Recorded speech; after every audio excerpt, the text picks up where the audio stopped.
জয় রাধা মাধব, জয় কুঞ্জ বিহারী। জয় রাধা মাধব, জয় কুঞ্জ বিহারী।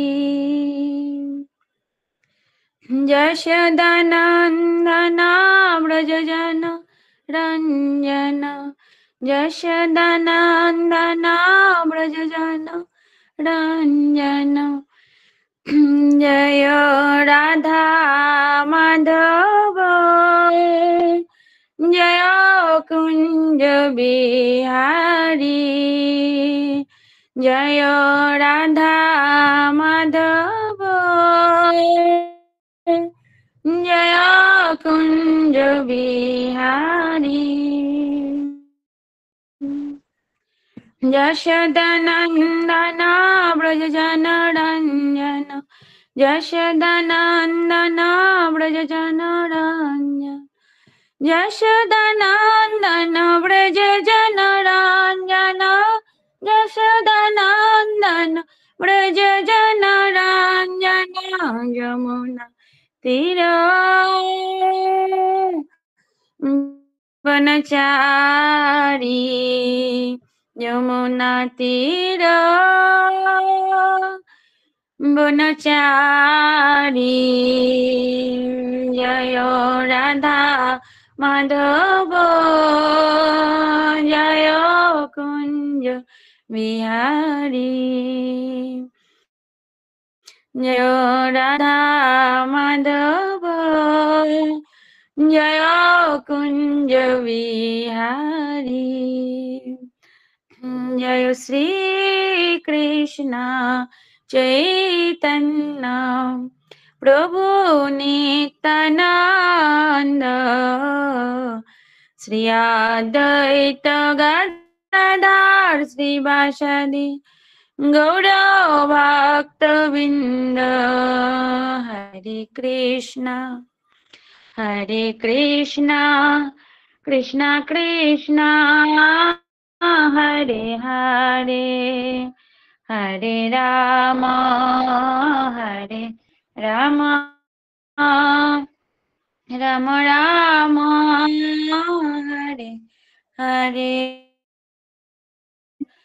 হরে কৃষ্ণ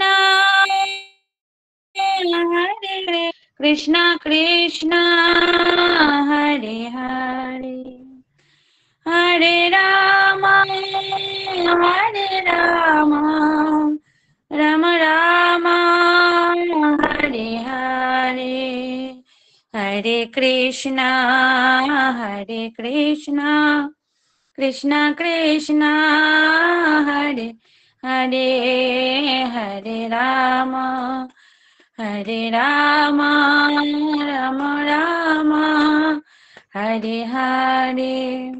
জয় রাধা মাধব, জয় রাধা মাধব, রাধা মাধব জয় রাধা মাধব। জয় পঞ্চতত্ত্ব, জয় পঞ্চতত্ত্ব, পঞ্চতত্ত্ব জয় গৌর নিতাই। जय जय जय प्रभुपाद, प्रभुपाद, प्रभुपाद, प्रभुपाद जय जय गुरुदेव, गुरुदेव, गुरुदेव, गुरुदेव। निताय गौर हरि बोल, हरि बोल, हरि बोल, हरि बोल। निताय गौर हरि बोल, हरि बोल, हरि बोल, हरि बोल।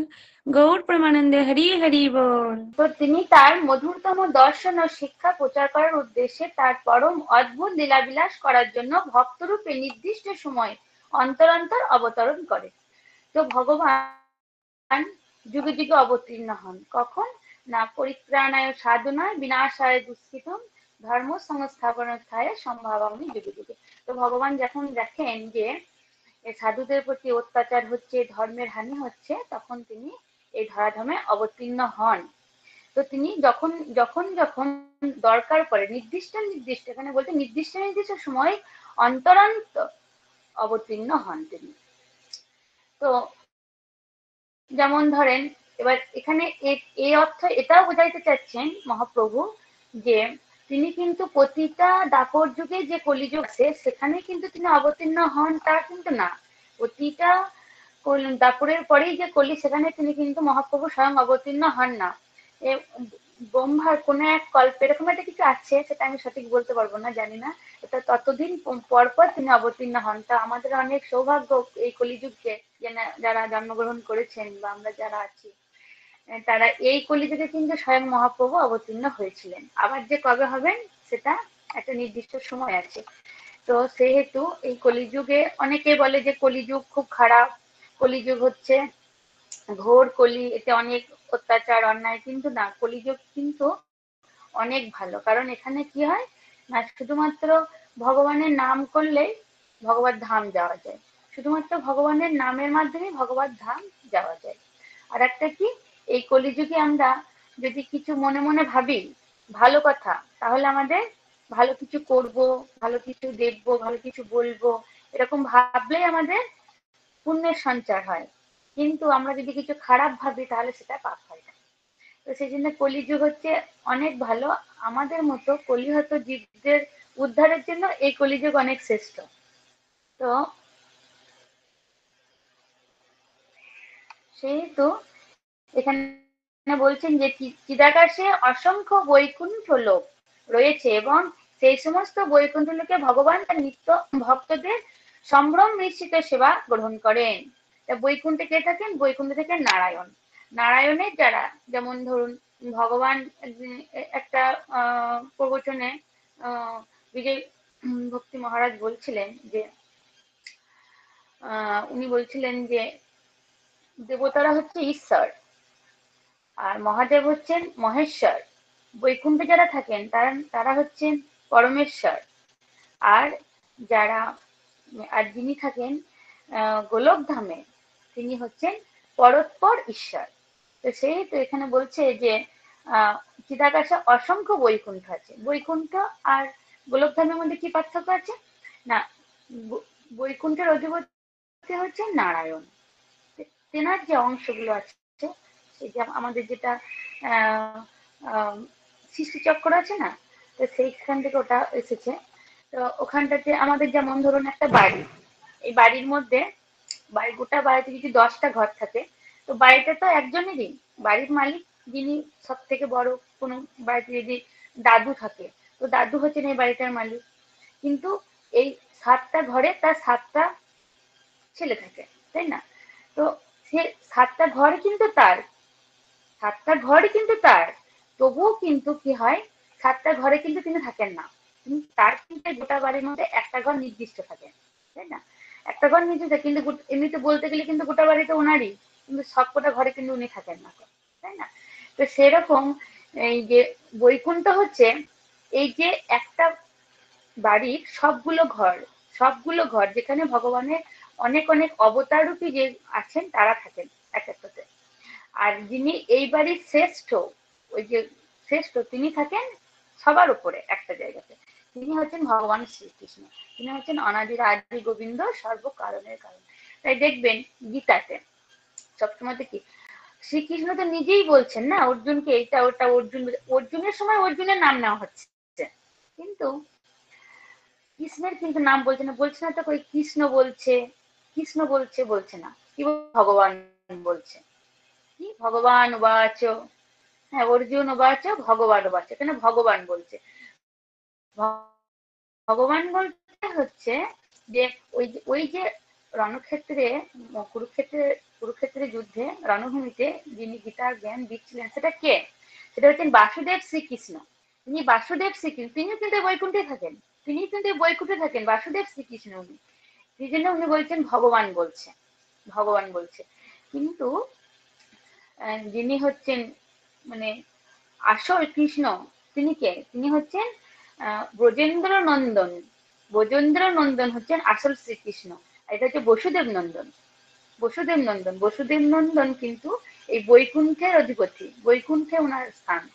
গোলকধাম যেটা, সেখানে কিন্তু এই যে বাসুদেব শ্রীকৃষ্ণ তিনি কিন্তু থাকেন না, ওখানে একমাত্র ব্রজেন্দ্র নন্দন থাকেন।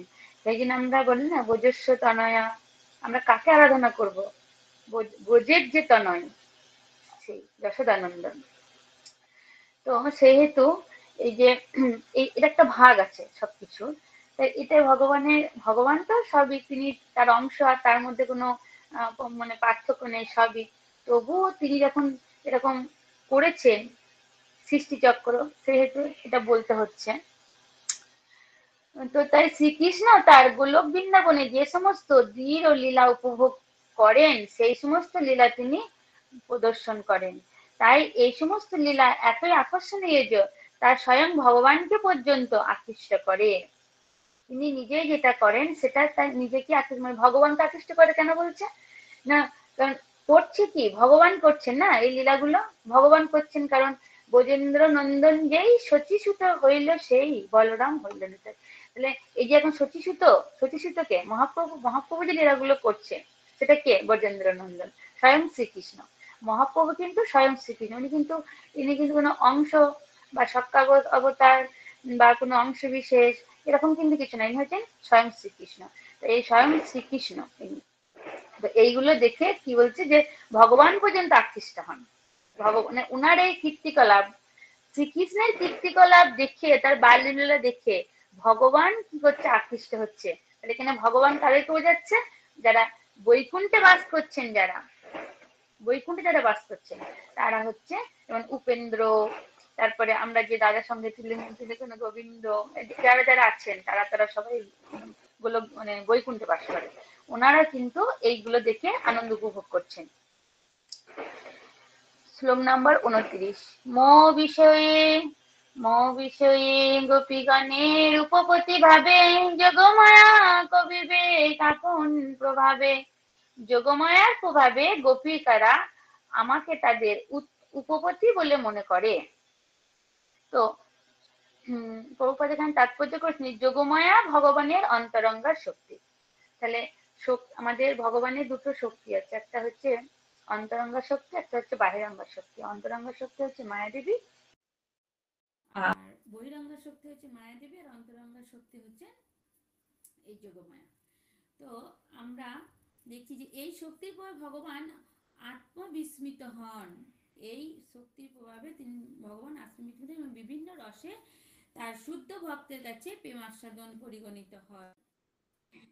যোগমায়ার শক্তি ব্রজ গোপিকাদের চিত্তে বিশেষ ভক্তিভাবের সৃষ্টি করে। এই যে গোপিকারা ছিলেন, এই যোগমায়া যখন তার কাজ করতো ভগবানের নির্দেশে, তখন এই গোপিকারা ভগবান শ্রীকৃষ্ণের প্রতি আকৃষ্ট হতো। কারণ ভগবান শ্রীকৃষ্ণ এমনই ছিলেন, তিনি যখন বংশীর ধ্বনি করতেন, বাঁশরি যখন বাজাতেন, তখন কি হতো না, শুধুমাত্র যাকে যাকে স্মরণ করতেন কৃষ্ণ, সেই শুনতে পেত, সবাই কিন্তু ভগবানের বংশীর ধ্বনি শুনতে পেত না। তো যে গোপীদেরকে উনি স্মরণ করতেন, সেই গোপীরাই কানে শুনতে পেতেন। আবার কি শুনতে পেতেন? তার নাম শুনতে পেতেন। ভগবান কিন্তু বাঁশি এক জায়গা থেকেই বাজাতো, কিন্তু প্রতিটা গোপীর কর্ণে তাদের নাম ধরে ডাকতো। সেই গোপীর নাম উচ্চারণ করে সেই বাঁশির স্বর, সেই গোপী তার নিজের নাম শুনতে পেত। দেখেছেন তো ভগবান শ্রীকৃষ্ণ কত চতুর। তো শ্রীকৃষ্ণ তাদের যারা প্রভাবে তার মনে করতেন যে শ্রীকৃষ্ণ হচ্ছেন তাদের উপপতি। উপপতি বলতে কি, তাদের মানে নিজের স্বামী থাকার পরেও অন্য কারো প্রতি যখন আকৃষ্ট হয় তাকে বলা হয় উপপতি। তো এই গোপীরা ছিল সেরকমই, তাদের ঘরে নিজের স্বামী থাকার সত্ত্বেও কৃষ্ণের প্রতি তারা আকৃষ্ট ছিল। তো এখানে যোগমায়া কিন্তু এখানে বলা হয়েছে যে এই যে গোপীরা আছে, গোপীরা কিন্তু সবাই হচ্ছেন যজ্ঞাসিতা। গোপীরা কি? গোপীরা হচ্ছেন যজ্ঞাসিতা। কারণ কি? কারণ এই গোপীরা তো সাধারণ গোপী নয়। রামচন্দ্র যখন বনবাসে গিয়েছিলেন সীতা দেবীকে নিয়ে, তখন একবার কি হয়েছিল না, সীতা দেবী তখন একটা তিতলি মানে প্রজাপতি উড়ে উড়ে যাচ্ছে।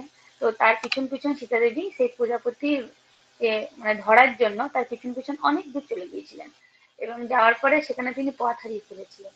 পথ হারানোর পরে ওখানকার যে ঋষিরা ছিলেন তারা ওনাকে, যেহেতু ঋষি তারা তো জানেন ইনি মানে জনকনন্দিনী জানকী শ্রীরামচন্দ্রের মানে প্রিয়া, সেই জন্য তাকে তারা খুব যত্ন সহকারে মায়ের সম্মান দিয়ে যত্ন সহকারে রেখে দিয়েছিলেন এবং জানেন যে রামচন্দ্র ঠিক খুঁজতে আসছেন। আর ওনারা এটাও জানতেন যে রামচন্দ্র হচ্ছেন স্বয়ং ভগবান। তো তখন যেখানে রেখে দিয়েছিলেন এবং তাকে বলেছিলেন, তখন রামচন্দ্র গিয়েছেন তাকে খুঁজতে খুঁজতে খুঁজতে পেয়েছেন, বলেছেন এখানে কি আমার প্রিয় সীতাকে তোমরা আপনারা কেউ দেখেছেন? তো বললো হ্যাঁ দেখেছি, এখানে আমরা যত্ন করে রেখেছি। তো তখন খুব আনন্দ হয়েছিল। এই যে দেখবেন একটা রামের বিলাপ বলেছিল, আমরা ছোটবেলাতে পড়েছিলাম রামের বিলাপ, সেখানে রামচন্দ্র ক্রন্দন করছেন সীতাদেবীর জন্য। তো তো তখন তিনি তাকে পেলেন এবং খুব আনন্দ পেয়েছিলেন। আনন্দ পাওয়ার ফলে যে বললেন যে তোমরা আপনারা কি চান বলুন। তখন বলছে আমরা সবাই আপনাকে প্রতিযোগী পেতে চাই। বলছে এই জন্মে তো সেটা হবে না, মানে এই অবতারে সেটা তো হবে না, কারণ আমি এইখানে আমি মর্যাদা পুরুষোত্তম এর অভিনয় করছি, মানে লীলা করছি মর্যাদা পুরুষোত্তম হিসাবে, যেখানে আমি এক স্ত্রী, আমি এখানে আর অন্য কাউকে বিবাহ করতে পারবো না। তো আমি এর পরবর্তী যুগে ডাকরে আসবো, তখন আমি লীলা পুরুষোত্তম হব, আমি তখন অনেক লীলা করব, আর তখন আমি আহ তোমাদের সবাইকে আপনাদের মনোবাসনা আমি পূর্ণ করব। তো সেই সেই ঋষিরাই এখন গোপী হয়ে জন্মেছেন, সেই জন্য তাদেরকে বলছে যজ্ঞাসিতা, যজ্ঞাসিতা গোপীগণ। তারা কিন্তু সাধারণ কেউ রমণী ছিলেন না, তারা আগের জন্মে ঋষি মুনি ছিলেন। তো সেই তো এই যে তাদের পতি ছিল, এই পতিদের সঙ্গে কিন্তু তাদের যে সম্পর্ক ছিল সেটা যোগমায়ার মানে আবরণে সাধারণ ভাবেই ছিল। তাদের প্রতি কিন্তু শুধুমাত্র কৃষ্ণকে তারা স্মরণ করেছিলেন। সেহেতু তাদের যে এই যে প্রেম উপপত্তি বলা হচ্ছে, এটা কিন্তু সঠিক না। কারণ আমরা যারা যারা শুদ্ধ ভক্ত তারই অন্তর্নিহিত অর্থ বুঝতে পারবে। কারণ এই যে এগুলো তো ভাগবত থেকে নেওয়া হয়েছে, এখানে যেগুলো আমার যে পাঠ আছে আজকে সবচেয়ে ভাগবতের, এগুলো সব দশম স্কন্ধে 33 নম্বর অধ্যায়ে রাজনৃত্য, 32 নম্বর অধ্যায় যেখানে কৃষ্ণ বিলাপ করছেন, সেইখান থেকে সবকিছু নেওয়া হয়েছে। তো এগুলো তো সাধারণ ভাবে বোঝা অনেক কঠিন। যারা একদম ভক্তি মার্গের উচ্চ পদে মানে যারা উঠতে পেরেছেন তারাই এসব রাগানো ভক্তি, এসবগুলো আমাদের মানে আমার মতো তুচ্ছ মানুষের পক্ষে বলাও কঠিন, বোঝাও কঠিন। তো এই এই যে ওনাদের যে কৃষ্ণের সঙ্গে গোপীদের যে প্রেম ছিল, সেটা কি ছিল না, কাম গন্ধহীন প্রেম। আমরা আমাদের এই মানে মানে জড়চক্ষু দিয়ে আমরা ভাবি এগুলো অশ্লীল, অবিচার, এগুলো ঠিক নয়, ধর্মবিরুদ্ধ, কিন্তু ধর্মবিরুদ্ধ এগুলো ছিল না। কারণ এই যে এনাদের কৃষ্ণের সঙ্গে গোপীদের যে সম্পর্ক ছিল সেটা ছিল কামগন্ধহীন সম্পর্ক। তাই আমাদের বুঝতে হবে যে এই জড়জগৎ হচ্ছে চিৎজগতের প্রতিচ্ছবি, চিৎজগতে যা কিছু হয় তারই প্রতিফলন এই জড়জগতে হয়ে থাকে। তাহলে জড়জগৎ তার প্রতিফলন দেখতে যেতে পারে না। সমস্ত জড় প্রকাশের উৎস চিৎজগৎ। তাহলে জড়জগতের উৎস কি? এই জড়জগৎ সৃষ্টি করেছেন কে? ভগবান শ্রীকৃষ্ণ। তার উৎস হচ্ছে চিৎজগৎ থেকে এসেছে। এই জড়জগতে প্রণয় ঘটিত কাম হচ্ছে চিৎজগৎ অনুষ্ঠিত ভাগবত প্রেমের জড় চেতনা নিশ্চিত বিকৃত প্রতিফলন। তাহলে ওখানটা যেটা আধ্যাত্মিক কাম, সেটা আমাদের এখানে বিকৃত হয়ে যাচ্ছে। আমরা যখন সেটা সেটা মানে ভাবছি, তখন আমাদের এই মন শুদ্ধ নয়, পবিত্র নয়, সেটাকে আমরা সঠিকভাবে বুঝতে পারছি না। কিন্তু ভগবত তত্ত্ব সম্বন্ধে যথাযথভাবে অবগত না হলে হৃদয়ঙ্গম করা সহজ নয়। দেখুন, মনে করা আর হৃদয়ঙ্গম করার মধ্যে অনেক পার্থক্য আছে। মনে করা মানে কি? আপনি সাধারণভাবে আছেন, আপনাকে কেউ কিছু বোঝালো, মনে করিয়ে দিল জিনিসটা, মনের মধ্যে ঢুকিয়ে দিল, সেটা আপনি মনে করে নিতেই পারেন। কারোর দ্বারা আপনি কিছু মনে করতে পারেন, নিজে থেকে কিছু মনে করতে পারেন। আবার কেউ যদি আপনি কিছু বলে দেয়, তার দ্বারাও আপনি মনে করতে পারেন। কিন্তু হৃদয়ঙ্গম করা মানে হচ্ছে যে যাই বললো সেটাই করলো, সবকিছু শোনার জানার পরে সেটাকে যখন আমরা মন্থন করব, মন্থন করে যে সারটা আসবে, সেটাই আমরা শুধু হৃদয়ঙ্গম করতে পারি। আমাদের হৃদয় দিয়ে সেটাকে বুঝি যখন, সেটা হচ্ছে হৃদয়ঙ্গম। সেজন্য বলছে যে ভগবত তত্ত্ব সম্বন্ধে যথাযথ মানে ঠিক ভাবে যেমনটি তেমনটি, সেটাকে যদি অবগত মানে ভাবে অবগত না হলে আমরা এই যে রাগানুভক্তি সেটা আমরা কখনোই অনুভব করতে পারবো না। আমি তো পারবোই না। হরে কৃষ্ণ। শ্লোক নাম্বার 30। আমিও না জানি তাহা, না না জানি গোপী গান, দোহার রূপ গুণে দোহার নিত্য হরে মন। শ্লোকার্থ। গোপিকারা তা জানে না, বা আমিও তা জানি না, কেননা আমরা আমাদের পরস্পরের রূপ গুণে সর্বদাই মুগ্ধ থাকি। তাহলে কি হচ্ছে এখানটাতে, মানে কে কি বলছে না বলছে, কি হচ্ছে চারিপাশে, সেগুলো কিন্তু গোপী দেখে না। এই গোপীরা দেখে না চারিপাশের আবহাওয়া বা পরিস্থিতি, বা সেটা সেটা কে করে, এই যে আয়োজন সেটা করে যোগমায়া। কৃষ্ণ শুধু কি করে না, গোপীদেরকে দেখে, আর গোপীরা শুধু কৃষ্ণকেই দেখে।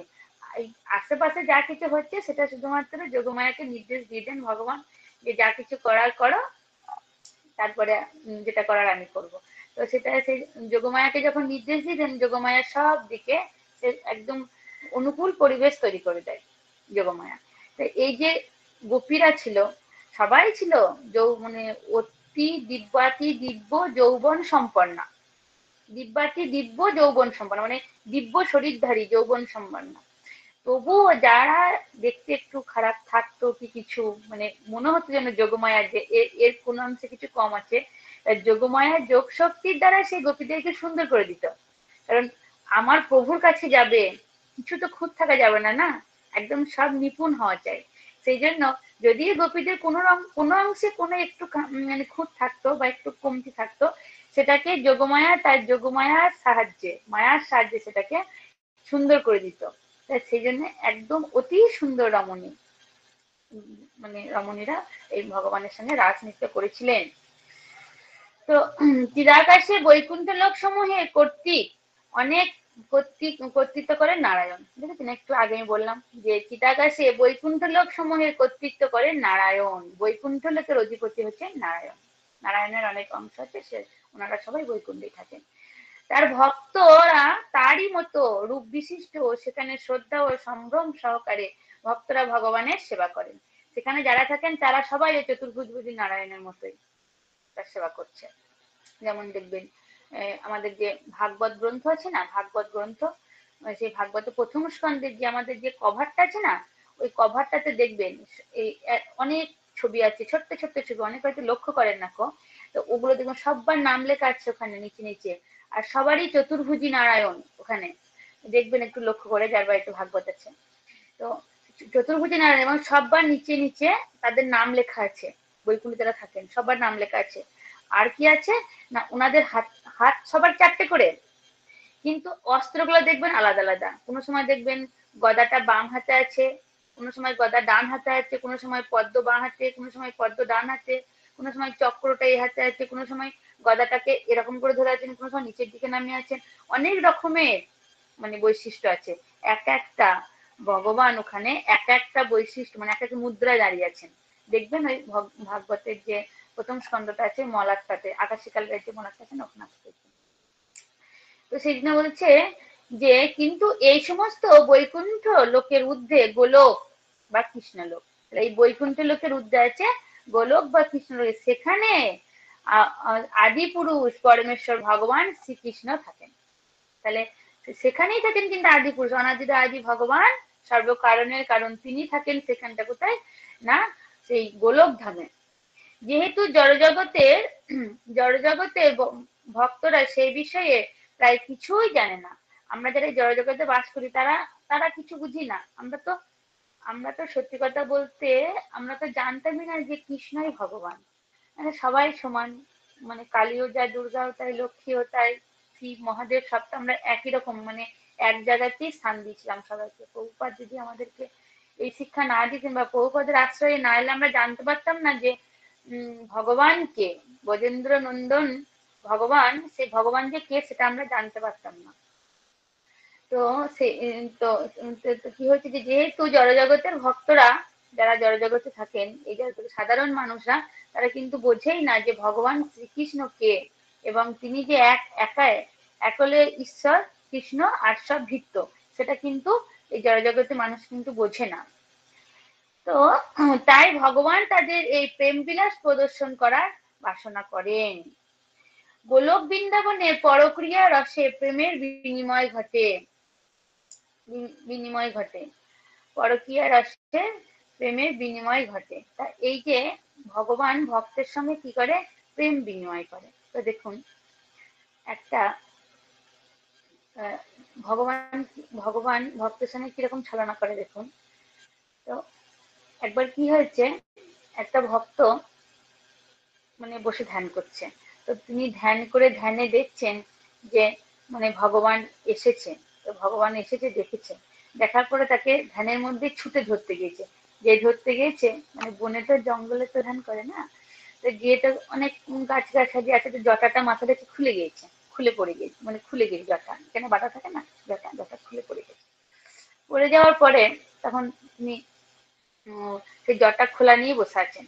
তো সবাই আসতে যাচ্ছে, বলছে সাধু বাবা আপনি জটাটা কেন বাঁধছেন না, জটাটা বেরোনি? বলছে না না না না, জটা তো আমি বাঁধবো না। আমার জটা যে খুলেছে বা যার জন্য খুলেছে সে এসে বেঁধে না দেওয়া পর্যন্ত আমি জটা বাঁধবো না। তো তখন ওরকম ভাবেই থাকছে, বলছেন জটা বাঁধবো না, আমি খাবো না, আমার জটা যে খুলেছে যার জন্য খুলেছে সে এসে বেঁধে দিয়ে যাবে। তো ভগবান তখন দেখছেন যে আমার ভক্ত আমারই ধ্যান করছে। তো কিছুদিন যাওয়ার পর, 2-3 দিন যাওয়ার পর ভগবান এসেছে, একটা বুড়ি ছুটছুড়ি হয়ে, মানে বুড়ো মানুষ হয়ে এসেছে। এসে বলছে যে অনেক দিন ধরেই তো দেখছি বাচ্চা তুমি তো জটাটা বাঁধছো না, তো তুমি জটা বাঁধছো না কেন? বলছে যাও যাও এখান থেকে হটো, আমাকে আমার জন্য যে আমার জটা খুলেছে সেই জটা বাঁধবে। তখন বলছে সে কি আর আসবে, তুমি বেঁধেই না। বলছে আসবে না তো আসবে না, আমি তো তাকে ডাকছি না, আমি জটা বাঁধবো না, আমি আহার গ্রহণ করবো না। তো তখন কি হয়েছে, তখন ভগবান দেখছেন আমারই তো ভক্ত সন্তান, তাই না? তো তখন তিনি সশরীরে দেখা দিলেন, দেখা দিলেন এবং মুরলীধর বংশী নিয়ে দাঁড়িয়ে আছেন। দাঁড়িয়ে থাকার পরে বলছে আমি কৃষ্ণ, মানে আমি ভগবান, আমি তোমার জটা বেঁধে দিই। বলছে না না না না, জটা কি বাঁধবে, জটা আমি আগে জানতে চাই তুমি কোথাকার কৃষ্ণ, তুমি মথুরার কৃষ্ণ না বৃন্দাবনের কৃষ্ণ না দ্বারকার কৃষ্ণ, আগে সঠিক জানবো তারপরে। তো বলছি যে আমি বৃন্দাবনের কৃষ্ণ। তো বলছে কি করে, কি প্রমাণ আছে তুমি আপনি বৃন্দাবনের কৃষ্ণ? রাধারানীকে ডাকুন। রাধারানী এসে যদি বলে যে আপনি বৃন্দাবনেরই কৃষ্ণ, তবে আপনাকে আমি জটা বাঁধতে দেবো, কারণ আমি কৃষ্ণ বৃন্দাবনের কৃষ্ণ ধ্যান করছিলাম। তো তখন আর কি করবে, ও নিরুপায় হয়ে রাধারানীকে ডাকলেন। রাধারানী এসে তখন বললো যে হ্যাঁ এটা বৃন্দাবনের, মানে বৃন্দাবনেরই কৃষ্ণ। তখন তিনি জটাটা বাঁধলেন এবং ভগবান শ্রীকৃষ্ণ তখন জটাটাকে বেঁধে দিলেন। তো ভক্তের সঙ্গে ভগবানের এরকম লীলা হয়, মানে ভক্ত চাইলেই ভগবানকে, মানে যারা শুদ্ধ ভক্ত হয় তাদের সঙ্গে এইভাবে ভগবান লীলা করেন, এবং তাতে ভগবানও অনেক আনন্দ পান এবং ভক্তরাও অনেক আনন্দ পায়। তো গোলক বৃন্দাবনে পরকীয়া রসে রসে প্রেমের বিনিময় হয়, এটি অনেকটা বিবাহিত রমণী পরপুরুষের প্রতি আকর্ষণের মতো। জড়জগতের এই ধরনের সম্পর্ক সবচাইতে ঘৃণ্য, তাই না? যেটাকে বলা হয় অবৈধ সম্পর্ক, যেটা আমাদের প্রভুপাদ নিষিদ্ধ করেছেন। কারণ পতি থাকতে যদি অন্য অন্য কোনো পুরুষের সঙ্গে সম্পর্ক করা হয় সেটাকে বলা হয় অবৈধ সম্পর্ক। তো এখানে গোপীরা তো সেই কাজটাই করছে, কিন্তু এটা আমাদের মানে মানে জড়জগতের মানে ধারণা যেটা পরকীয়া, কিন্তু না, এটা পরকীয়া নয়, এটা হচ্ছে ভগবানের শুদ্ধ প্রেমের লক্ষণ, যেটা আমরা এই সাধারণ মানুষরা বুঝতে পারবো না। এটা যোগমায়ার প্রভাবে হচ্ছে, যে যেটাই হয়েছে তাদের যেটা বাড়িতে স্বামী আছেন সেটাই হচ্ছে পর পর তাকে যোগমায়ার যোগের সাথে তাদের সঙ্গে তারা সম্পর্ক করে। আর আসল যেটা সেটাই হচ্ছে ভগবান শ্রীকৃষ্ণ। এখন যেটা এসেছেন রাজনীতির সঙ্গে এবং ভগবানের সঙ্গে যে প্রেমালাপ করছেন এটাই হচ্ছেন সঠিক। আর ওইটা হচ্ছে যোগমায়া, ওটাও কিন্তু ভুল না, ওটাও যে পরক্রিয়া, তাহলে পরে ওনাদের সঙ্গে পরক্রিয়া করছেন নিজের স্বামীদের সঙ্গে, তাও না, কিন্তু ওটা যোগমায়ার সাহায্যে হচ্ছে, সেহেতু ওনাদের কোনো গোপীরা হচ্ছে শুদ্ধ। সেই জন্যই তো যখন ভগবান গোপীদেরকে শ্রেষ্ঠ এবং শুদ্ধ ভক্ত প্রমাণ করার জন্য কি করেছিলেন, পায়ের ধুলো সবাইকে বলেছিল। নারদ মুনি সে নিজে সারাদিন নারায়ণ নারায়ণ করে, তবু তিনি কিন্তু দিলেন না। তখন এই গোপীরাই কিন্তু তাদের পায়ের ধুলো দিয়েছিল এবং ভগবানের মাথার যন্ত্রণা ভালো হয়েছিল, তাই না? তো সেহেতু গোপীরা হচ্ছেন শুদ্ধ ভক্ত।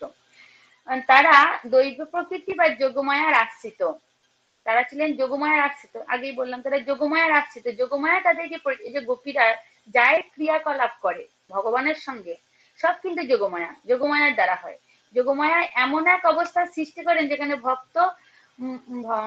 ভক্ত ভগবত প্রেমের প্রভাবে সব রকম বিধি নিষেধ লঙ্ঘন করতে পারে। মানে যোগমায়ার প্রভাব যখন পড়ে যায় এই গোপীদের উপর, তখন কি হয়, এই গোপীরা তাদের যত রকমের মানে ধর্ম অধর্ম কিছুই মানে না, সবকিছু লঙ্ঘন করে তারা ভগবানের কাছে চলে আসে। কিন্তু যোগমায়ার প্রভাবে তিনি ভগবানের প্রতি শুদ্ধ প্রেমের বশবর্তী সবকিছু করতে প্রস্তুত।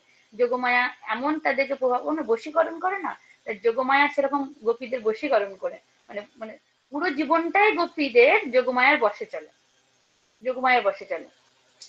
সেহেতু তাদেরকে যখনই কৃষ্ণ চাইতেন যে কিছু করবেন গোপীদের সঙ্গে লীলা, তখনই যোগমায়া তাদেরকে এদিকে আকৃষ্ট করতেন কৃষ্ণের দিকে, যোগমায়া মানে যোগের সাহায্যে। তো জড়শক্তির প্রভাবে মুগ্ধ জীব যোগমায়ার কার্যকলাপ গ্রহণ করতে পারবে না।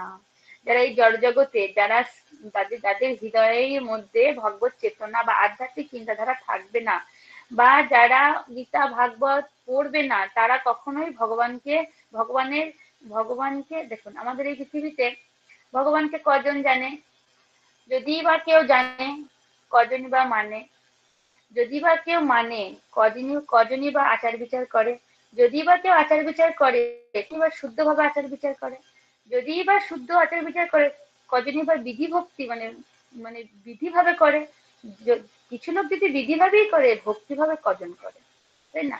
এই জন্য এই কৃষ্ণ ভক্তি, কিন্তু কৃষ্ণ ভক্ত খুব মানে বিরল, হাতে গুনে গুনে পাবেন। যেমন একটা গ্রামে যাবেন, তো যদি বলা যায় এই গ্রামে কজন কৃষ্ণ ভক্ত আছে, কোনো সমস্যা নেই, একদম মানে সাধারণ মানুষই বলে দেবে যে ওই বাড়িতে ওইজন, ওই বাড়িতে ওইজন, ওইজন, হয়ে গেল। আপনি একদম হাতে গুনে গুনে পেয়ে যাবেন যে এই মানুষ কৃষ্ণকে ভক্তি করে, মানে সাধারণত যেটা দেখা যায়। আর যদি বলেন কালী দুর্গা বা মহাদেবের ভক্ত, তো আপনাকে খাতা পেন নিয়ে বসতে হবে, কারণ আপনি মনেও রাখতে পারবেন না, হিসাব করতে পারবেন না, আপনাকে লিখে রাখতে হবে। সেহেতু কৃষ্ণ ভক্ত হচ্ছে অতি বিরল। কেননা বদ্ধ জীব ভগবানের সঙ্গে ভক্তের বিশুদ্ধ সম্পর্ক সম্বন্ধে অবগত নয়, কিন্তু বিধিনিষেধের মাধ্যমে ভগবত ভক্তি সম্পাদন করার ফলে মানুষ অতি উন্নত স্তরে পৌঁছাতে পারে। যেমন দেখুন, ভগবানের সঙ্গে এগুলো কেউ বুঝতে পারবে না। দেখুন দ্রৌপদীকে আমরা সবাই জানি। তো দ্রৌপদী কি বলে ডাকতেন ভগবানকে? সখা। আর ভগবান দ্রৌপদীকে কি বলে ডাকতেন? সখী। তাহলে কি এখানে সখা সখী বলতে কি বোঝায়?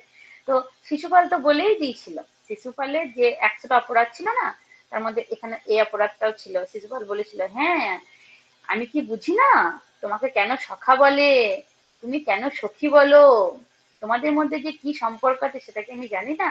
একটা অপরাধ হয়েছিল। তাহলে ভগবান ভক্তের সঙ্গে কিরকম ভাবে চলবে সেটা একমাত্র ভগবান জানে, আর তার ভক্ত বুঝতে পারবে। সাধারণত কেউ বুঝতে পারেন, তো শিশুপাল সেটা অন্যরকম চিন্তা ভাবনা করেছেন এবং ওনাকে কটু কথা বলেছিলেন। তাই শিশুপালের যে 100টা অপরাধ ছিল, এটার একটা অপরাধ ভগবানকে কথাটা উনি বলেছিলেন। এবং এটাও বলেছিলেন যে তুমি ইচ্ছাকৃত করে পঞ্চ পাণ্ডবের সঙ্গে এটা করেছো, যাতে তুমিও তার অংশীদার হতে পারো। এই বল। তো মানুষ অতি উন্নত স্তরে উন্নত হতে পারে এবং তখন যোগমায়ার পরিচালনায় শুদ্ধ প্রেমের স্তর উপনীত করে। তাহলে আমরা যদি নিজেকে সেরকম চিন্তা ভাবনায় ভগবত ভক্তির ঊর্ধ্ব স্তরে নিয়ে যেতে পারি, উচ্চ স্তরে, তাহলে যোগমায়া আমাদেরকে কৃপা করবেন। এখানে বলছে সেটাই, যে যোগমায়া আমাদের কৃপা করবেন এবং শুদ্ধ প্রেমের তত্ত্ব আমাদের মধ্যে আমরা বুঝতে পারবো, এবং ভগবান শ্রীকৃষ্ণকে আমরাও সেভাবে জানতে পারবো। সেটা কে দেখেছিল কে দেখেছিল? আহ আমাদের আচার্যবর্গ, মানে স্বর্গোস্বামী পাদ, মানে রূপ গোস্বামী যেমন চোখে দেখতেন যেটা, সেটাই লিপিবদ্ধ করেছেন। তিনি রাধা কৃষ্ণের প্রেম লীলা সচোখে দেখতে পেতেন। সনাতন গোস্বামী তিনি দেখতে পেতেন। ওনারা কিন্তু এই চোখে সবকিছু দেখতে পেতেন, ভগবান যে বৃন্দাবনে লীলা করছেন কিভাবে। ওনারা অতটা উচ্চ পদে উঠেছেন এবং যোগমায়া তাদেরকে সাহায্য করতেন এই ভগবানের লীলা দর্শন করানোর জন্য। তো এখানে দেখুন, তো এই ভগবানের সঙ্গে ভক্তের যে ক্লিয়ার সেটা বোঝা অনেক কঠিন। আরেকটা উদাহরণ দিই। একটা ব্রাহ্মণ, সে কি করছে, শুকনো পাতা খাচ্ছে। সে শুকনো পাতা খেয়ে জীবন ধারণ করে, ঠিক আছে, আর কিছু পায় না। তো তার হাতে একটা বড় তরোয়াল নিয়ে সে শুকনো পাতা সেবন করছে। তো ওর সঙ্গে তখন আহ একজন গিয়ে বলছেন, সাধু বাবা, আপনি পাতা সেবন করছেন দেখছি, অন্য কিছু আপনি পান না, আবার হাতে তরোয়ালও, তাহলে আপনি এত শুদ্ধ ভক্ত, হাতে তরোয়াল কেন? তো বলছে এই তরোয়াল দিয়ে আমি অর্জুনকে মারবো। তো বলছে কেন? অর্জুনকে মারবে কেন? বলছে আমার রাগ তিনজনের প্রতি আছে, একটা হচ্ছে অর্জুন, একটা দ্রৌপদী, আর একটা হচ্ছে ভৃগু। এই তিনজনের প্রতি আমার অনেক রাগ আছে, কিন্তু আমি মারবো কিন্তু অর্জুনকে। তো বলছে যে কেন? বলছে অর্জুন এত বড় সাহস, সে ভগবানকে রথে সারথি করেছে, আবার তাকে নির্দেশ দেয় এইদিকে চলো ওইদিকে চলো, আমি আমার কথা তুমি শুনছো না কেন, এরকম করে যুদ্ধক্ষেত্রে অনেকবার তাকে রাগ দেখিয়ে কথা বলেছে। ঠিক আছে, এত বড় সাহস, সে আমার আমার গোবিন্দকে সে এরকম করে কথা বলে, অর্জুনের প্রতি আমার অনেক রাগ আছে। তো বলছে তাহলে পরে ভৃগুমণির প্রতি কি রাগ? যে ভৃগুমণি সে বলা নেই কওয়া নেই ভগবানের বুকে পদাঘাত করলো, এটা কি তার উচিত হয়েছে? সেই জন্য ভৃগুমণির প্রতি আমার অনেক রাগ আছে। বলছে আর দ্রৌপদী, দ্রৌপদী কি করলো? বলছে দ্রৌপদী কি করলো মানে, সে তো প্রতিটা মানুষই তো জানে এটা পঞ্চভূত শরীর, এই শরীরে আবার লাজ লজ্জার কি আছে? সে তো মানে ভগবানের যারা শুদ্ধ ভক্ত হয় তাদের আবার লাজ লজ্জার কি আছে? তাদের শরীরে বসন থাকলেই বা কি, না থাকলেই বা কি। সে সে চেষ্টা করলো, পারলো না, তার স্বামীরা চেষ্টা করেছে, না করেছে, পারেনি, ঠিক আছে, তা সে নির্বস্ত্র হয়েই যেত। ভগবানকে কষ্ট করে সে দ্বারকা থেকে খালি পায়ে ছুটিয়ে নিয়ে এসেছে। সে আবার সামনে বলতেই পারতো যে কৃষ্ণ, সে দ্বারকাধীশ বলে ডাকলো, আবার কত ভঙ্গি করে। তাকে সে আবার দ্বারকাতে ভগবানকে যেতে হলো, আবার সে খালি পায়ে ছুটে ছুটে আসতে হলো তাকে তার মানে তার রক্ষা করার জন্য। তাই এরকম ভাবে আমার ভগবানকে কষ্ট দিয়েছে। তাই এই তিনজনের প্রতি আমার অনেক রাগ আছে। তা বলছে তাহলে তিনজনের প্রতি রাগ, তাহলে অর্জুনকে কেন মারবেন? তা বলছে দ্রৌপদী নারী, তার প্রতি তাকে আমি তো মারতে পারবো না, আমি সাধু বৈষ্ণব, তাকে আমি ছেড়ে দিলাম। আর ভৃগুমণি ব্রাহ্মণ, তা তাকেও মারতে পারবো না, তাকেও ছেড়ে দিলাম। কিন্তু অর্জুন ক্ষত্রিয়, একে তো আমি মারতেই পারবো না, সেই জন্য আমি এখন মানে খুঁজছি অর্জুনকে, আমি অর্জুনকে বধ করবো। তো এরকম হচ্ছে ভগবান, মানে ভক্ত মনের মধ্যে আস্বাদন করে ভগবানকে, মানে এত এত ভালোবাসে যে তার নিজের মতো কল্পনা করে নেয় এবং নিজের মনের মধ্যেই আনন্দ আস্বাদন করে এবং অন্য সবাইকে সেই আনন্দ বা আস্বাদন করার সুযোগ করে দেয়। যোগমায়ার শক্তির প্রভাবে সব দিব্য প্রেমের আবেগ অনুভূত হয়। যোগমায়া যখন সাহায্য করেন তখন এই দিব্য প্রেমের অনুভূতি সবাই পেতে পারে, আর না হলে কেউ মানে পাবে না, কারণ কারো পক্ষে ভগবানকে মানে ভগবানকে বোধগম্য করা এত সহজ কথা নয়। যোগমায়া যদি সাহায্য করে তবেই পারে, বিশেষ করে বৃন্দাবনে তো আরোই, ওটা বৃন্দাবন তো যোগমায়া ঘিরে রেখে দিয়েছে, সেখানে কোনো কোনো কিছু প্রবেশই নাই যোগমায়ার নির্দেশ ছাড়া। তার ফলে শ্রীকৃষ্ণ ও ব্রজবালারা উভয়েই আত্মবিস্মিত হন। তাই আত্মবিস্মিতের ফলে ব্রজ গোপিকাদের অপূর্ব সুন্দর রূপ ভগবানের অপ্রাকৃত তৃপ্তি সাধন করে। যোগমায়া, আগেই বললাম যে যোগমায়া কি করে, যে গোপী সুন্দর নয়ও বা যারা, তারা তো এলোথেলো ভাবে আসতো না। দেখুন আমরা জানি, ভাগবত যারা পড়েছি তারা জানি যে কে করছে, কেউ কাজল এক চোখে নিচে চলে এসেছে, কিন্তু এখানে যখন রাজলীলা হচ্ছে তখন সবাই দিব্যাদিতে সুন্দর করে পরিপাটি হয়ে প্রচুর অলংকার গয়নাতে তারা মানে সেজে আছে। এগুলো কে সাজিয়েছে? সব যোগমায়া। যোগমায়া ভগবান যাতে আরো আনন্দিত পান, খুব মানে যোগমায়ার কাজ কি? ভগবানকে আনন্দ প্রদান করা। সেজন্য গোপীদেরকে তিনি আরো সুন্দর করে সাজিয়ে মানে পরিবেশন করেছেন, সুন্দর করে সাজিয়ে ভগবানের কাছে উপস্থাপন করে, যাতে ভগবান আরো আরো আনন্দ টিকতে পায়। তো যেহেতু দিব্য ভাগবত প্রেম এই জড়জগতের সবকিছুর অতীত, তাই আপাত দৃষ্টিতে মনে হয় যেন ব্রজ গোপিকারা জড়জাগতিক নীতি ও শালীনতা বোধ লঙ্ঘন করছে, কিন্তু বাস্তবে সেটা নয়। বাস্তবে কিন্তু সেটা নয়। গোপীদের এই কার্যকলাপ সবই যোগমায়ার দ্বারা নির্ধারিত হয়, সেহেতু গোপীদের এই কার্যকলাপে কোনো রকম এদের কোনো মানে নিজস্ব ভাবে কিছু করে না, তাই তিনি অশ্লীলতাও নয়। তাই যোগমায়া ভগবানকে এবং তার লীলাসমূহে জড় বিষয়াসক্তি মানুষদের চোখের আড়াল করে রাখেন। সেই জন্য যোগমায়া কি করেন দেখেন, এই লীলা কিন্তু সবাই দেখতে পাবেন না।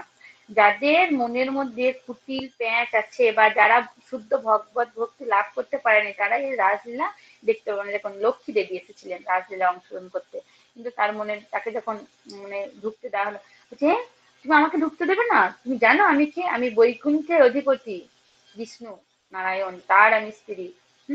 তুমি আমাকে ঢুকতে দেবে না? তাহলে দেখুন, তাহলে কি কি কি প্রথমে পরিচয়টা কি দিল রাজলীলা ঢোকার জন্য, যে আমি বৈকুণ্ঠেশ্বরী। বৈকুণ্ঠ কি? বৈকুণ্ঠ হচ্ছে ঐশ্বর্যের জায়গা, আরাম বিলাসের জায়গা সেখানটাতে। তাহলে সেইখানকার অধিপতি, অধীশ্বরী আমি। হ্যাঁ, আর আর তাহলে কি হলো, সে যদি প্রথমেই মানে হাত জোর করে বলতো যে আমি রাসলীলা অংশগ্রহণ করতে চাই, আমি আমি ভগবান শ্রীকৃষ্ণের সাথে, বা ভক্তিপূর্ণ ভাবে যদি বলতো, তাহলে হয়তো যোগমায়া প্রবেশ করতে দিলেও দিতে পারতো, জানি না দিত নাকি। কিন্তু তিনি কি বলেছেন যে ঐশ্বর্যের প্রতীক হয়ে তিনি এসেছেন, ঐশ্বর্যের প্রতীক। লক্ষ্মী দেবী কি? ঐশ্বর্যের প্রতীক। আর রাসলীলা কি? ভক্তির প্রতীক। তাহলে ভক্তি আর ঐশ্বর্য একসঙ্গে থাকে না। যেখানে ঐশ্বর্য থাকে সেখানে ভক্তি প্রবেশ করতে পারে না, আর যেখানে ভক্তি থাকে সেখানে ঐশ্বর্য প্রবেশ করতে পারে না। তাই লক্ষ্মী দেবীর সেখানে স্থান হয়নি। তো সকলের কাছে প্রকাশিত না হয়, সেই জন্য এই যে রাসলীলা যখন হতো তখন সেটা সকলের কাছে প্রকাশিত হতো না, সবাই সেটা দেখতে পারতো না। যোগমায়ার প্রভাবে, আনন্দে প্রভাবে, প্রেমানন্দে ভগবানের সঙ্গে ব্রজগোপীর কাজে কখনো মিলন হয়, আবার কখনো বিচ্ছেদ হয়। আমরা জানি গোপী গীত গেয়েছিলেন, ভগবান চলে গিয়েছিলেন, কারণ কি প্রতিটা গোপীর সঙ্গে একটা করে কৃষ্ণ ছিলেন যখন রাসলীলা হচ্ছিল। তো প্রতিটা গোপীর সঙ্গে একটা করে ভগবান, ভগবান শ্রীকৃষ্ণ ছিলেন। তো সবাই ভাবছেন যে ভগবান আমার সাথেই আছে, সবাই সেটাই ভাবছেন, যে অন্যজনের তো সেটা বুঝতে পারছে না। সবাই ভাবছেন আমার সাথেই কৃষ্ণ মানে নৃত্য করছে, আমার সাথেই কৃষ্ণ, আমাকেই কৃষ্ণ আনন্দ দান করছে। তো এইভাবে যখন ভাবছেন আমরা কত মানে ভাগ্যবতী, আমাদের সঙ্গে করছে, এই যখন মনোভাব করতে লাগলো, তখনই ভগবান শ্রীকৃষ্ণ কি করলেন, সেখান থেকে অদৃশ্য হয়ে গেলেন, চলে গেলেন, রাধারানীকে সঙ্গে করে নিয়ে চলে গেলেন। এবং এই গোপীরা তখন কি করলো, বিরহ বেদনা প্রকাশ করে তারা গোপী গীত গেয়েছিল কৃষ্ণের উদ্দেশ্যে, যেটা আমরা 32 নম্বর পাই, ওই অধ্যায়ে পাই আমাদের এতে, গীতাতে, ভাগবতমে 10ম স্কন্ধে। তো তাই বদ্ধ জীবদের সর্বোচ্চ স্তরে পারমার্থিক উপলব্ধি প্রদান করার জন্য এবং স্বয়ং সেই মাধুর্য আস্বাদন করার জন্য ভগবান তাদের সম্মুখে আবির্ভাব হন। তাহলে ভগবান তাদের সম্মুখে আবির্ভাব কি? তাদের মাধুর্য আস্বাদন করার জন্য, নিজের মাধুর্য। কিন্তু তাহলে ভগবানও দেখুন, ভগবানও কিন্তু আসে রাসলীলা করতে, কেন? মাধুর্য আস্বাদন করার জন্য, গোপীদেরকে নিয়ে মাধুর্য আস্বাদন করার জন্য। রাধারানীকে তো ওই জন্যই মাধুর্য লীলা আস্বাদন করার জন্যই তো তিনি রাধারানীকে আবির্ভাব মানে আবির্ভাব করেছিলেন না তার বামাঙ্গ থেকে। সেহেতু এই গোপীদের মধ্যে কিন্তু শ্রীমতী রাধারানীও বিরাজমান করছেন। সেই জন্য এখান থেকে তিনি বলছেন যে তিনি মাধুর্য আস্বাদন করার জন্য ভগবান তাদের সম্মুখে আবির্ভূত হন। ভগবান এতই করুণাময় যে অধঃপতিত জীবদের তাদের প্রকৃত আলোয় ভগবত ধামে ফিরিয়ে নিয়ে যাওয়ার জন্য তিনি স্বয়ং অবতরণ করেন, স্বয়ং অবতরণ করেন, তাই না? একটা একটা বিষয় আছে, যেটা হচ্ছে যে ভগবান আমাদের, অনেকেই বলে যে একটা মুসলিম বলছে যে তোমার ভগবান সবসময়তেই নিজে নিজেই চলে আসে, কারণ তার কি কোনো কেউ নেই, কাউকে পাঠালেই তো ভক্তদের উদ্ধার করতে পারে, সবসময় নিজেকেই আসতে হয়, নিজেকেই আসতে হবে, যুগে যুগে আসছে, সে তো আসছেই, আবার কত কত অবতার হয়ে চলে আসছে, এরকম করে আসে। আমাদের আমাদের আল্লাহ তো ওরকম করে আসে না, সবসময়তে যুগে যুগে এরকম করে চলে আসে না, আমাদের আল্লাহ একটাই। তা বলছি যে তার পার্শ্বদ দিকে পাঠালেই তো পারে, সবসময় তো নিজে নিজেই কেন আসে? তো আকবর আকবর বলছে বীরবরকে, তো বীরবর বলছে হ্যাঁ সেটাই তো, ঠিক আছে রাজামশাই, আপনাকে আমি কদিন পরের উত্তরটা দেব। তো তখন কিছুদিন পর গিয়েছে, রাজামশাই কি করেছেন, বলছেন চলো বীরবর একটু গঙ্গার ধারে ঘুরে আসি। তো তখন বীরবর দেখছে এই সুযোগ, কি জন্য আমাদের ভগবান আসেন সেটা এখন আমি রাজামশাইকে বোঝাতে পারবো। তো তখন উনি কি করলেন না, বললেন যে ঠিক আছে তাহলে পরে রাজামশাই সবাই চলুন, রানীমা, রাজপুত্র সবাইকেই সঙ্গে করে নিয়ে যা হোক, তাহলে আমরা যে বিকেলে যাবো 4টের সময়। বললো হ্যাঁ ঠিক আছে। খুব সুন্দর করে নৌকা সাজিয়েছে, নৌকা সাজিয়ে টাজিয়ে তারা সবাই মিলে গঙ্গার ধারে বেড়াতে গিয়েছে। বেড়াতে যাওয়ার পরে কি হয়েছে, কিছু দূর যাওয়ার পরে এক জায়গায় নৌকাটা লাগিয়েছে, লাগানোর পরে রাজা রানী সবাই নেমে মানে নদীর ধারে বসছে, গল্প করছে। আর বীরবল কি করেছে, তার বাচ্চাটাকে সঙ্গে করে নিয়ে নৌকা করে বাচ্চাটাকে বলছে রাজামশাই আমি একটু বাচ্চাটাকে ঘুরিয়ে নিয়ে আসি এপাশ ওপাশ। তখন নৌকাটা ছেড়ে বাচ্চাটাকে নিয়ে রাজপুত্রটাকে নিয়ে গিয়েছে। নিয়ে যাওয়ার পর কিছু দূর যাওয়ার পরে মানে জলের মধ্যে বাচ্চাটাকে ফেলে দিয়েছে, বাচ্চাটাকে ফেলে দিয়েছে। আর রাজামশাই দূর থেকে দেখেছে, খুব দূরে তো যায়নি না, তখন রাজামশাই দেখছে আমার ছেলে জলের মধ্যে পড়ে গেল। রাজামশাই তখন করছে রাজপুত্র পড়ে গিয়েছে, রাজপুত্রের ছেলে নাম ধরে ধরে ডাকছে, পড়ে গেছে পড়ে। তখন যত সৈন্য সামন্ত ছিল, রাজামশাই গেলে তো অনেক সৈন্য সামন্ত যাবে, তারা সবাই জলের মধ্যে ঝাঁপ দিয়েছে রাজপুত্রকে তোলার জন্য নদীর মধ্যে। এবার রাজামশাই কি করেছে, লাফিয়ে জলের মধ্যে ঝাঁপ দিয়েছে তার সন্তানকে তোলার জন্য। এবার তখন কি হলো, কিছুক্ষণ পর সেই দেখা গেল উঠে আসলো, সবাই জল থেকে উঠে আসলো। উঠে আসার পরে দেখা গেল কি, যেটা জলে ফেলা হয়েছে সেটা একটা খড়ের তৈরি একটা পুতুল ছিল, সেই পুতুলটাকে জলের মধ্যে ফেলা হয়েছিল। তখন উঠানোর পর তখন দেখছে যে তখন বলছে রাজামশাই, আপনার আপনি তো সাঁতার জানেন না ভালো, কিন্তু আপনার এই যে সিপাহীরা আছে তারা তো আপনার থেকে অনেক ভালো সাঁতার জানে, তারাই তো আমার সন্তানকে তুলে আনতে পারতো, তাহলে আপনি কেন জলে ঝাঁপ দিলেন? তখন বলছে, আমি ঝাঁপ দেবো না? আমার সন্তান, কাউকে দিয়ে কি আমি ভরসা করতে পারি? সে তুলবে কি না তুলবে, সে খুঁজে পাবে কি না পাবে, সেই জন্য আমি নিজেই জলে ঝাঁপিয়ে পড়েছি আমার সন্তানকে উদ্ধার করার জন্য। তো আমার সন্তান কই? তখন দেখছি খড়ের টুকরো। তো তখন পাশে দেখছে রাজপুত্রকে সে নৌকার অন্য এক প্রান্তে লুকিয়ে রেখে দিয়েছিল। তো তখন রাজপুত্রকে সামনে এনে দিয়েছে। তখন রাজামশাইকে বলছে, দেখুন রাজামশাই, আমাদের ভগবানও সেরকম, নিজের যারা ভক্ত, ভগবানের যারা শুদ্ধ ভক্ত হয় তাদেরকে উদ্ধার করার জন্য ভগবান স্বয়ং অবতরণ হয়, কাউকে দিয়ে ভরসা পান না, পার্শ্বদকে দিয়ে ভরসা পান না। সেই জন্য তিনি ওখান থেকেই মনে করলেই সবকিছু করতে পারেন, কিন্তু তিনি তিনি সশরীরে অবতীর্ণ হন সেই ভক্তদেরকে উদ্ধার করার জন্য। তো বুঝেছেন তো আমাদের ভগবান কেন বারবার আসেন? কারণ তিনি ভক্তদেরকে অতিশয় ভালোবাসেন। তখন তিনি বুঝতে পারলেন যে হ্যাঁ, আমার এই কথাটা বলা ভুল হয়েছে, তোমাদের ধর্ম আর আমাদের সনাতন ধর্মের সঙ্গে ওই ধর্ম আমাদের ধর্ম এক হবে না। তো এইভাবে অনেক অনেক ভগবানের সঙ্গে ভক্তের যে জিনিস সেগুলো আছে। তো আজকের সময় তো শেষ হয়ে গেছে, 9টা বেজে গিয়েছে। হরি বল। যে মানুষ আত্মজ্ঞান লাভ করেছেন তিনি যখন নির্ভরযোগ্য সূত্র থেকে ভগবানের রাসলীলা বর্ণনা শ্রবণ করবেন, এই যে এটা চৈতন্য চরিতামৃত ঠিকই, কিন্তু এখানে রাসলীলারই বর্ণনা দেওয়া হয়েছে, কারণ যে শ্লোকগুলো সবই ভগবান শ্রীকৃষ্ণের রাসলীলারই কথা বলা হচ্ছে। তো এইসব লীলা বর্ণনা তারাই শ্রবণ করার মানে গ্রহণযোগ্য বা শ্রবণ করার অধিকারী, যারা মানে ভগবান শ্রীকৃষ্ণকে কৃষ্ণ রূপে জানেন এবং উনি ভগবান সেটা মানেন এবং মেনে তার নির্দেশ মতো আচার বিচার অনুষ্ঠান করেন, তারাই হচ্ছেন এই রাসলীলা শোনার উপযোগী বা উপযুক্ত ভক্ত। তো তখন তার হৃদয় থেকে সব রকমের জড়জাগতিক কামনা বাসনা দূর হয়ে যায় হবে।